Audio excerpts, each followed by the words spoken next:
What's up? Morning po mga kaibigan. This is Shalores. Dito po tayo ngayon sa Distrito 3 mga kaibigan. Alam nyo ba mga kaibigan, dadaanan natin, hahagipan natin itong barangay hall na isa sa mga pinag-iinitan sa ngayon dahil nga ito ay nasa bangketa din. Actually, itong kaharap nyo ngayon, nakikita nyo yung kulay blue na barangay hall na yun, yung lumang barangay hall po ng kanilang barangay. So mga kaibigan, as of now at ngayong umaga ay ating nadaanan kasi may ikutan din tayo kasi nagpa-finding barangay hall nga ako. So yung mga kaibigan, dito po sa barangay na ito, malapit lang po ito sa Binondominium. Ayan, so nakikita nyo. Ayan po yung Binondominium na pinatayo ni Yorme dito po sa may Distrito 3. So ngayon, itong barangay hall dito, actually sa mga matagal ko na nadadaanan to, dati may logo pa to ni Congressman, pero sa ngayon siguro nakatunog si Congressman, tinanggal na yung logo ni Congressman. Kaya ipapakita ko sa inyo, i-reveal ko sa inyo yung barangay hall na yun. Ito po yung barangay hall na yun, malapit lang po to sa Delpan. Ayan, so ito yung barangay hall na yun. Wala na yung mga salamin, sa taas lang natira. Yung logo wala na, the rest of it wala na. Then siguro yung mga gamit wala na. Actually maganda po itong barangay hall na to, dalawang palapag lang naman to. Pero tingnan nyo mga kaibigan, ang nagiging problema po itong barangay hall na to, masyado na pong kinain, at kinain talaga ang bangketa.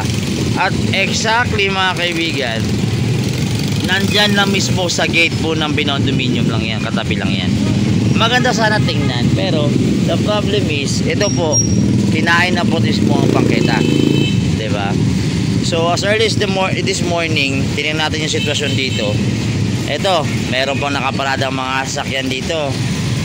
May nakalagay pang cone mga kaibigan na bawal para for safety mga kaibigan. Ito yung nagiging problema sa lugar na ito mga kaibigan. Ginagawa po kasi parking area ito paggabi. So one side parking lang naman siya, pero ito kasi main thoroughfare kasi ito papuntang Divisoria. Kung didiretsuhin mo yan mga kaibigan, Delpan Divisoria na po yan. At ayun nga nagiging problema, dapat hindi na nga ito pinaparadahan. And then ang katabi lang po ito po yung Delpan Center. So ito po yung entrance ng Binondominium 1. Ayan, so sakop po ito ng barangay 272. Ayan mga kaibigan. So sad mga kaibigan, on this side, maganda sana siya yung structure.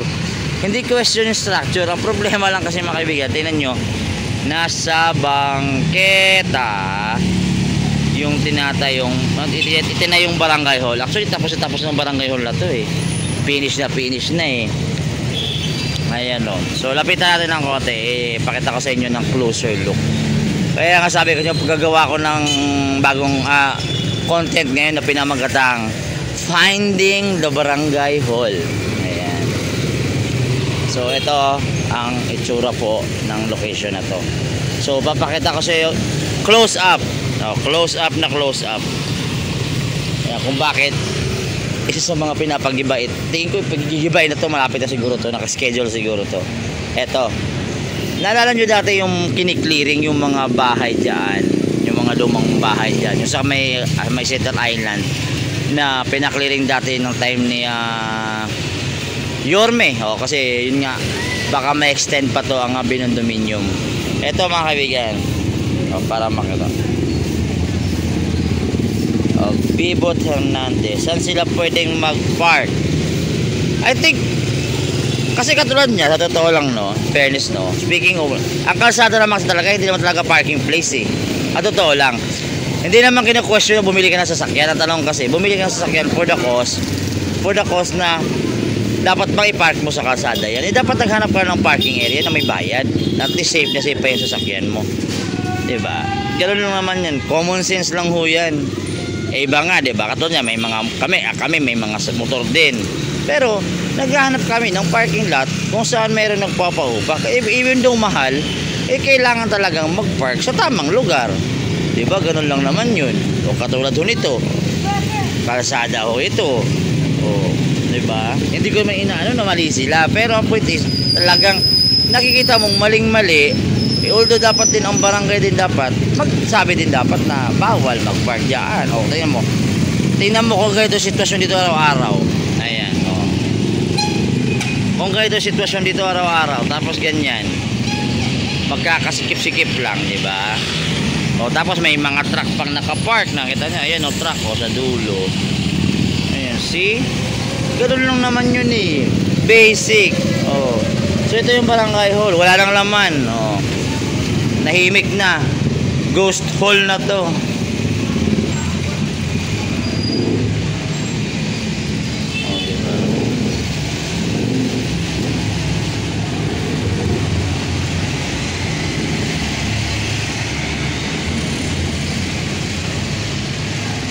Sabi ko, kung gusto mo magkakasakyan, pumasok ka sa parking. Hindi naman pwedeng iasa mo sa gobyerno yung parking.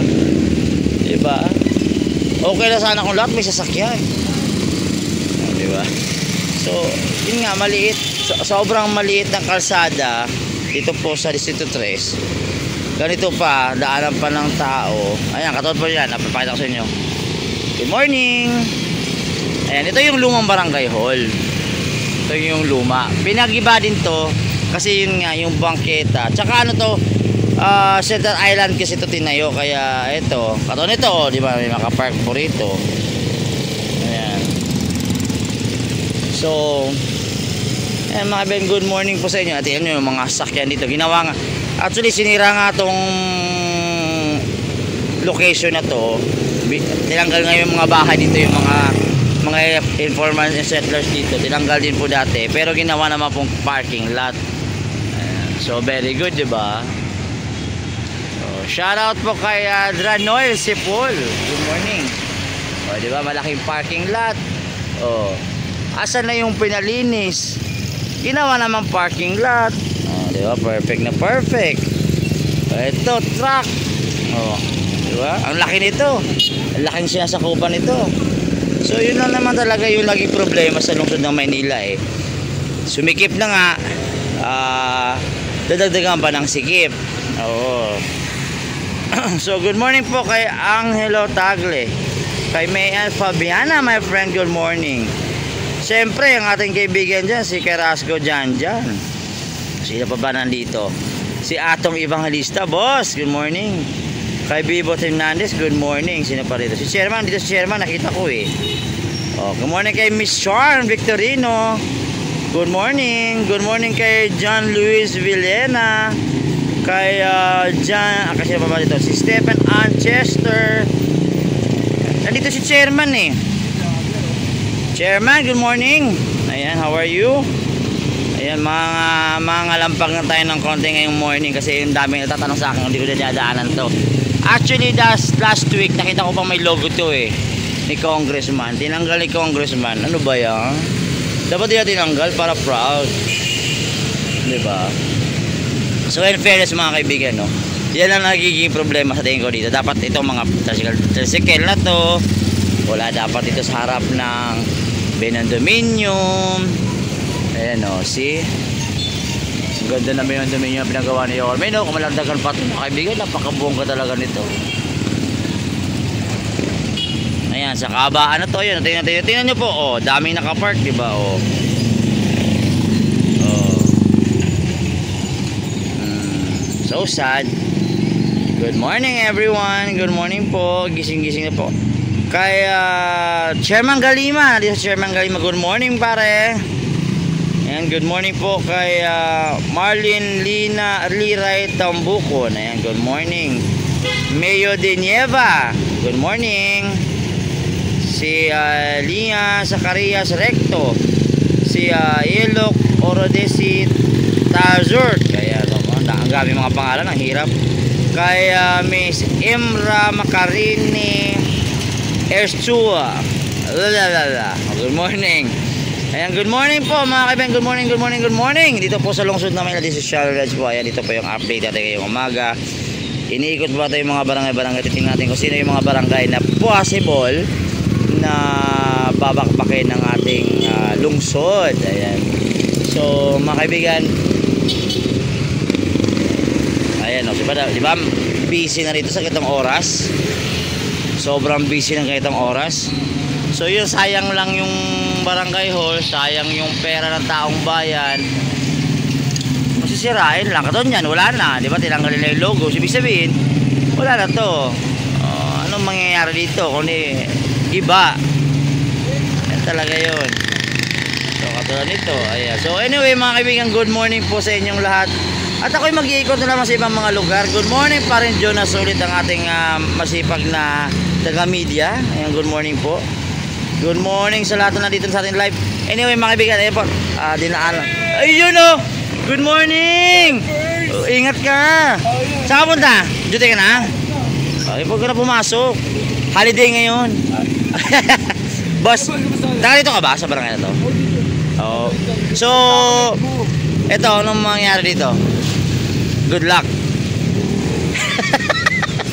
Hindi na lang mag-talk. Good luck. Huwag ka lang mag-talk, mahirap na. Baka matok-tok ka pa eh. Alam na. Oo, ingat ka, ingat ka. God first. So, saan ka na-area ngayon? Ato pa rin sa ano? Oo, ingat ka. Okay, God first. So, everyday ba on and off ang parking naman, di ba? Okay naman. Okay, ingat ka doon ha. Huwag ka makipag-away doon sa parking ha. Yung pumaparking ang awayin mo. Ayan. Ingat ka, ingat ka. Ingat pare. God bless pare. Good morning mga kaibigan. This is Charles again. Ito po yung live update natin dito po sa Barangay Hall sa may District 3. Ayan. So, magandang morning. Ingat po tayo. Maraming salamat po. God bless you all. Make Manila great again. God first, Manila.